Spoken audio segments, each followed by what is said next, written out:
Your Creative Push, episode 154. It's doing the consistent sort of boring stuff along the way that makes the little positive moments shine.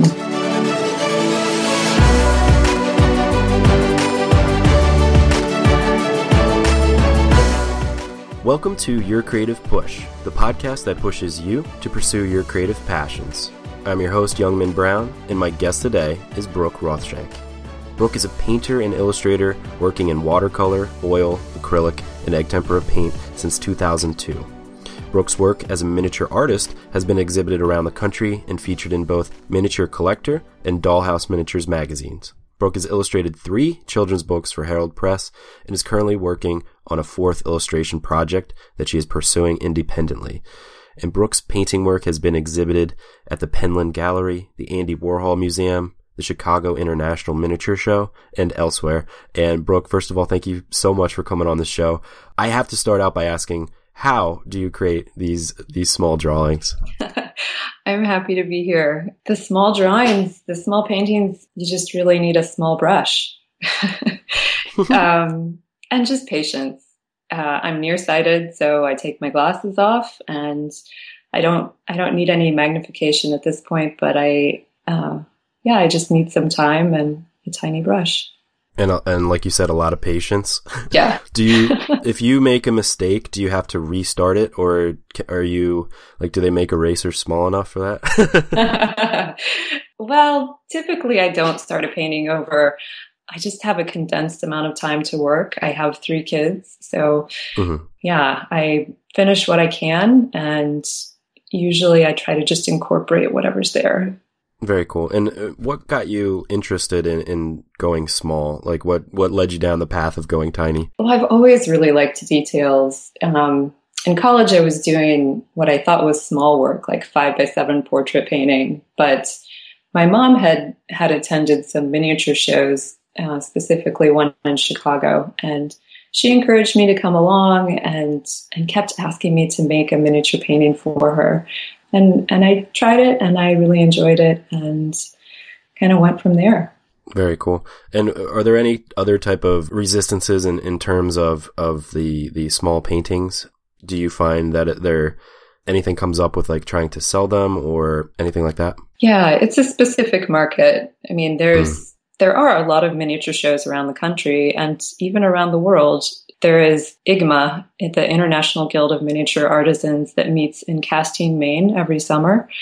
And that's a 1-week sort of miniature school where they teach everything from textiles to metalwork to miniature ceramics and painting. And there are people that are interested in learning the miniature craft, but then lots of people that collect for maybe they have a dollhouse or they just like small things. A lot of people are really intrigued by teeny tiny things. I don't know if you've seen the Thorn Rooms at the Chicago Art Institute, but that's all 1/12 scale work, which is the type of miniature that I was initially doing. Very cool. Now, how about in general as an artist? Are there some things that initially held you back, and do you have any kind of things that come up on a daily basis? Yeah, when I think about things that hold me back creatively, probably one of the biggest things is trying to be creative. If I just sort of allow myself to follow what I'm interested in, then the result is generally more creative and authentic. And getting too concerned with making something that's just perfect, which specifically when you're working in miniature, you really do have to pay attention to the details.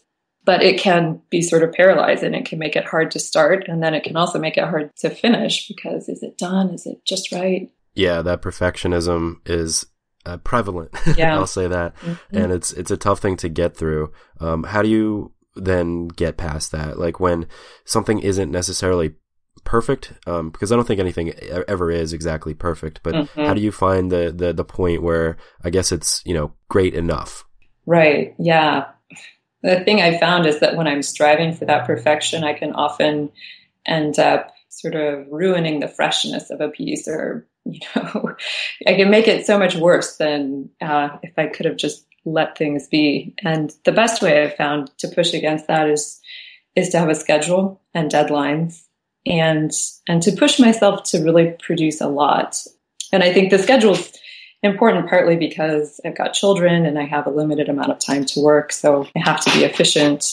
But that means when it's time to work, I get started right away. I don't think about, like, should I do this? Should I do that? I just start and I get something down and then I work with what's happening. And making a lot of work is, well, it's important if you depend on it for income, but I think it's also freeing to be able to say, I'm making this many things today, and it's okay if they're not all just the way I want them. I'm going to be doing this many more tomorrow. Just knowing that you have another chance. Like, it's okay to not love everything that you do.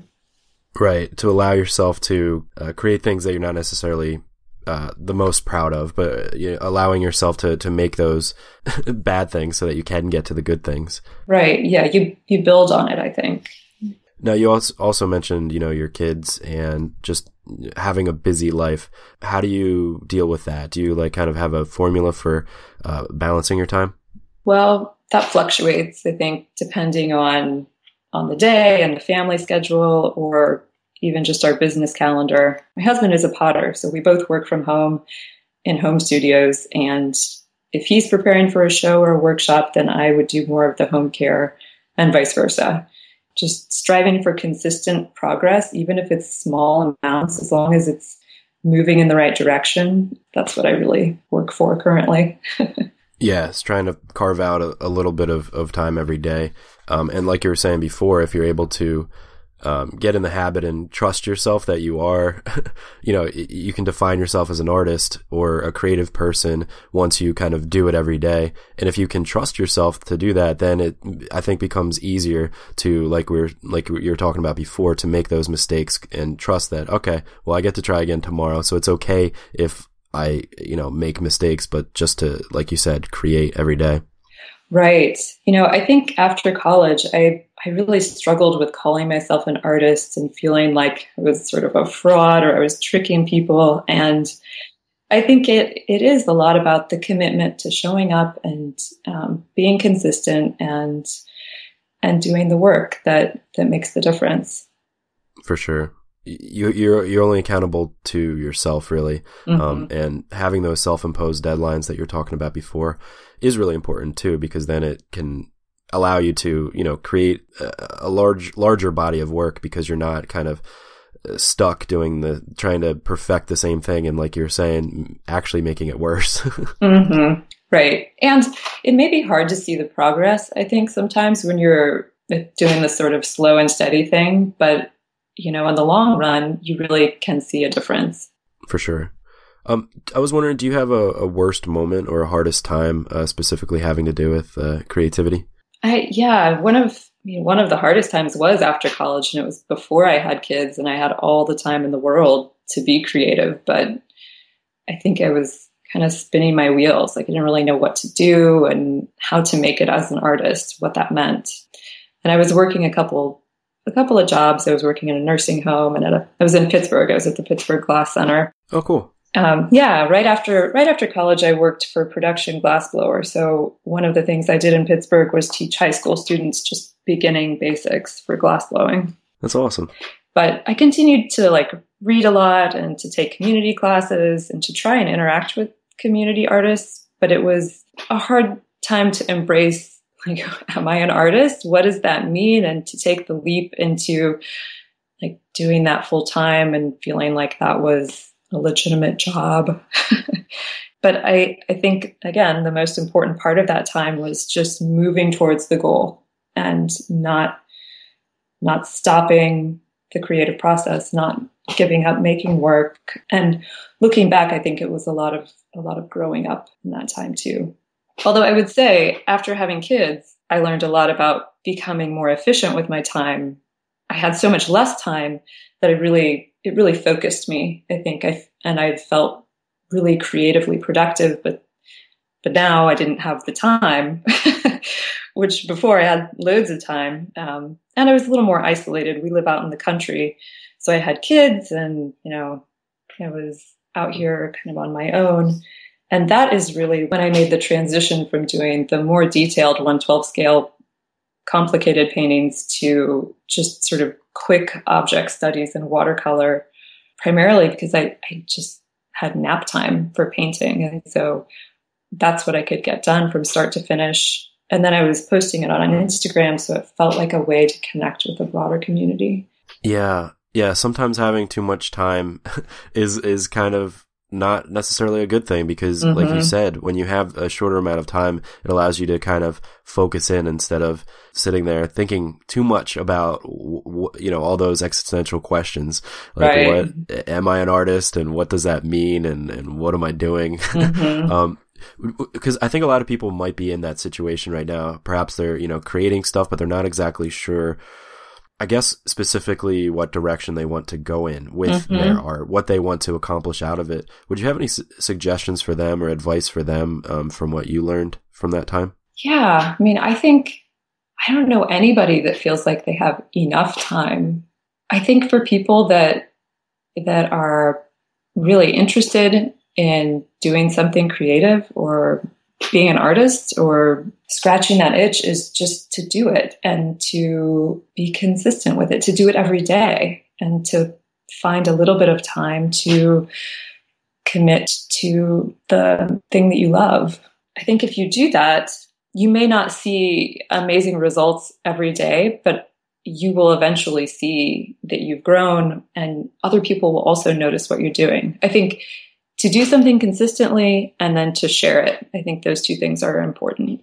Yeah. And maybe limiting the expectation or I guess the specific expectation of where you want to be, and just, as you said, doing it every day and just really trying to enjoy it, because otherwise, like, what's the point of spending all this time and just being overwhelmed by not, like you said, spinning your wheels and not really progressing too much. Right. And I think if you can set some goals for yourself, like within a year, how many mugs do I want to make, or how many paintings do I want to have made? Having some sort of concrete plan helps you to be accountable to yourself. Yep. Yeah. Having a goal where you're like, okay, if in 1 year, if I've done X number of paintings or written X number of pages for my book or whatever it may be, where you could be happy about it, where you're like, wow, that would be really amazing in a year if I was able to do that. Set that goal, work towards that goal. The funny thing though about it is sometimes at the end of the year, you don't necessarily feel like you imagined that you would have felt like, where you're like standing on top of a mountain, like, like fist pumping, like, cause you've gone through the entire journey and like it's a linear thing. So it's not like, to not be disappointed by that and to set a new goal that you'd be like, wow, that'd be amazing if I got to that point, but trusting that like you won't be disappointed when you get there. Right.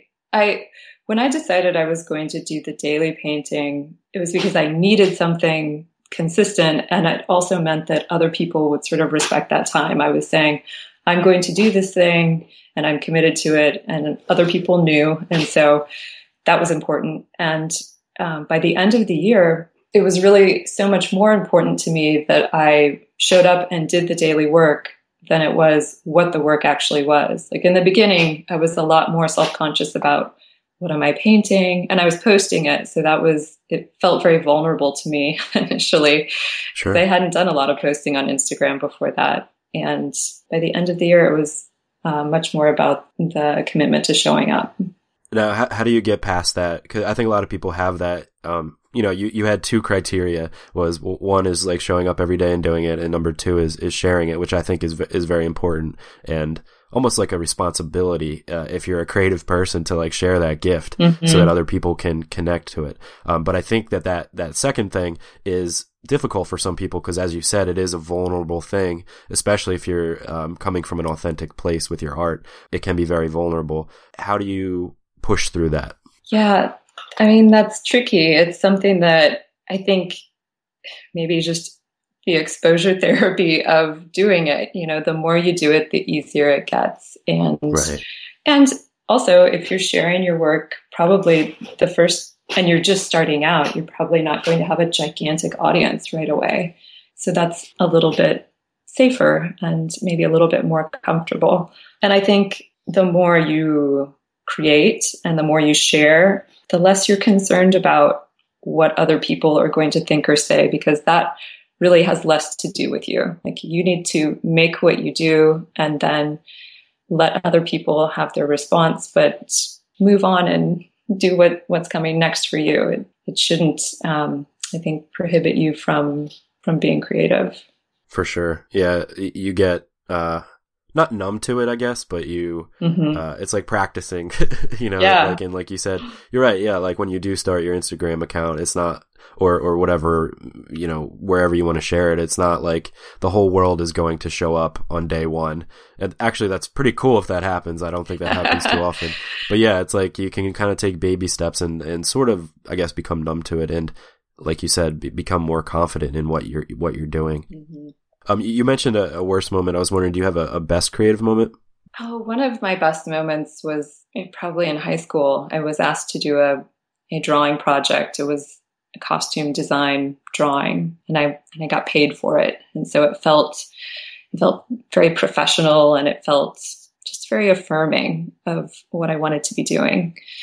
But every time I'm invited to show my work or teach or collaborate on a project, that feels like the best moment. I mean, each time it's sort of like I've won the lottery because I get to do this thing that I love, and it's how I make my living.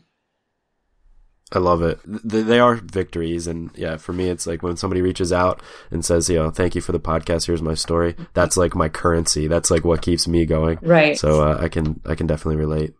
But I think that happens only if you're doing the consistent work and putting it out there. That's the way you get those moments, which I think I sometimes have people ask about that. And it's doing the consistent sort of boring stuff along the way that makes the little positive moments shine. Yeah, because not only are you consistently creating, but you're also like an authority figure. I don't know if that's the right word, but people trust that you're going to show up every day, and they know that every time they tune into your Instagram account or check out what you're up to, there's probably going to be something fresh there, as opposed to, once every 3 months, putting something out there. And I guess that goes back to the perfection thing we were talking about before, because if you're stuck, working and trying to perfect that one thing, you're not pumping out new content for people. Well, and you never know what people are going to resonate with. So maybe something that I really love might not get as much positive feedback as something that I feel sort of meh about, but it might really connect with another person. So it's hard to say. That's been another interesting thing with Instagram and sort of interacting on social media, is realizing that you can't anticipate always what's going to be successful. And so you have to just be true to what you want to do and who you are. For sure. Brooke, I was wondering, could you tell us what art and creativity brings to your life? Sure. I mean, I think that when I have time in the studio, I feel energized afterwards. And it's the kind of thing that I think it makes me a more patient parent and a more patient partner and person, just generally. I think I'm a happier person. I think it's probably the way that I sort out ideas and connect with people. I mean, it's sort of the way I make sense of the world around me, I think. Yeah, a way to figure out the world around you and a way to figure out yourself as well. That's kind of the purpose of it, and why you have to do it every single day, I think. The year of daily paintings ended up feeling a lot like a visual journal for me, where each little piece was taken from some sort of interaction or something I'd heard on the radio or something my kids had said or done. And so when I look back at those pieces, I can remember different parts of that year.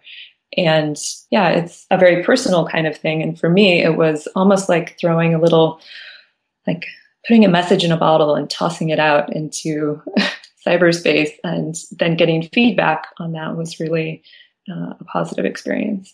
Yeah, that's one of my favorite things, is how oftentimes when you create something, it's linked to an emotion or a time in your life, like you just said. It's almost like, like when you smell something and it just immediately brings you back to like when you were 5. Yeah, absolutely. Like a time you haven't thought of. Yeah, I think that's one of the coolest things to do. And it's really cool how you can be pulled back to that time and to those specific memories. Do you have a greatest inspiration, or even a favorite book or YouTube clip or anything else that you draw inspiration from? There's so many. I'm sure everybody says that. I love Ku Shadler is an egg tempera painter, and I love her work. I've taken classes with her, and she's an amazing painter. But probably my biggest inspiration is my husband. My husband Justin. He's a potter, and he does wood-fired pottery, and also he has an electric kiln and a gas kiln. He works with decals, both commercial and ones he makes in studio. He's really curious and innovative, and I think he inspires me to be artistically productive, but also creatively forgiving and just sort of generally efficient. And I think that because he's a production potter, he makes so much work. He can make so many pots in a day. And if we both have the same amount of studio time, like at the end of his studio time, he'll have all of these pots, and I will be a third of the way finished with a tiny painting. So I think, I've learned a lot from him and the way he works. That's cool. Yeah, looking up your stuff, I looked up Justin's as well. Mm-hmm. He's very, very talented, and maybe we can get him on the show one day. Yeah, that'd be great. Brooke, this has been awesome, but it is time for the final push. And this is where I ask you to reach through the microphone and grab the shoulder of one of the listeners that you've already really inspired today, and just give them your best words of advice and really push them to pursue their creative passions. Yeah, if you are trying to pursue your creative passion, I would say figure out what it is and do it every day, even just a little bit. Set a goal for yourself. Make that goal a priority. So find ways that you can be accountable and show your progress.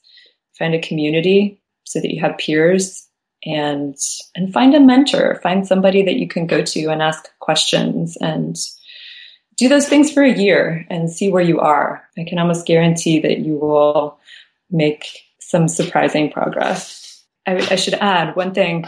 I just recently found this. It's an artist residency in Motherhood. It's by a woman named Lenka Clayton. And I would say for anybody who is a parent or a mother of young children, it sort of gives you a framework to, when you have kids, it can be hard to figure out, okay, how does this fit into my creative life? How do I make these two, how do I juggle them together? And so it's worth taking a look at. Yeah, and I don't have kids, but I would imagine that added to that, just the lack of time and trying to combine the things, it's got to be burnout. You got to feel so tired where you're like, oh, I couldn't possibly paint right now. So. The painting, it's always fun to go paint. That always feels like a break. So. Well, then you're doing it right. And I think, if it doesn't feel like a break or like a vacation or like a sanctuary when you're doing your work, if it feels like work, then maybe reevaluate or find that mentor to figure out, how to make this into an enjoyable thing, because otherwise, what is the point? Right. Yeah.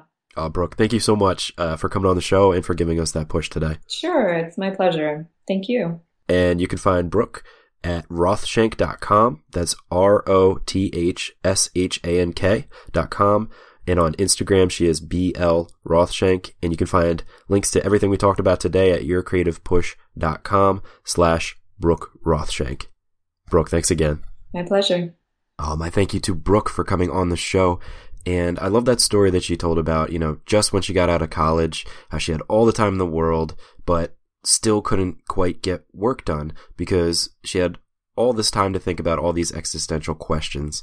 And then once she had kids, aside from some growing up that she did, her time was limited, and she was much more focused during that time and got a lot more done.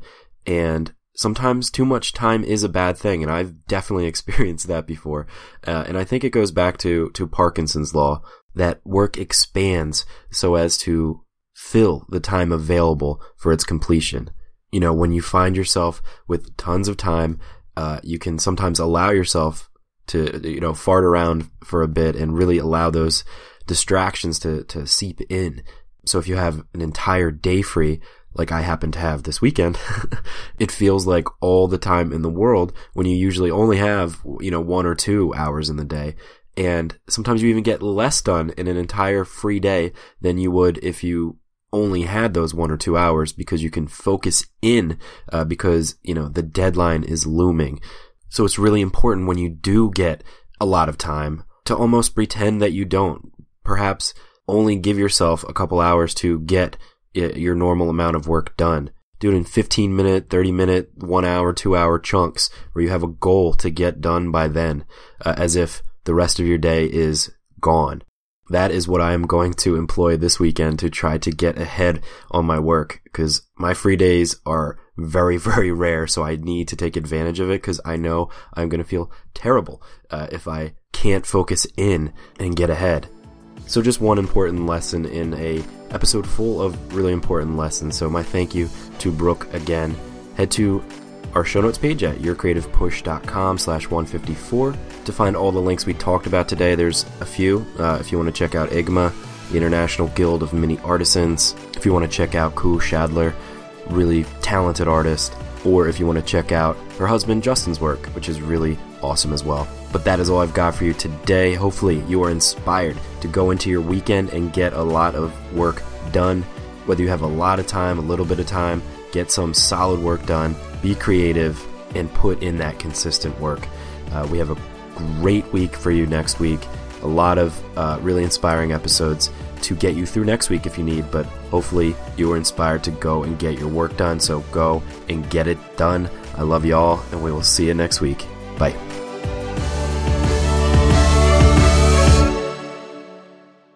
Never miss a push. Head to yourcreativepush.com/subscribe to find the easiest way for you to subscribe to the podcast.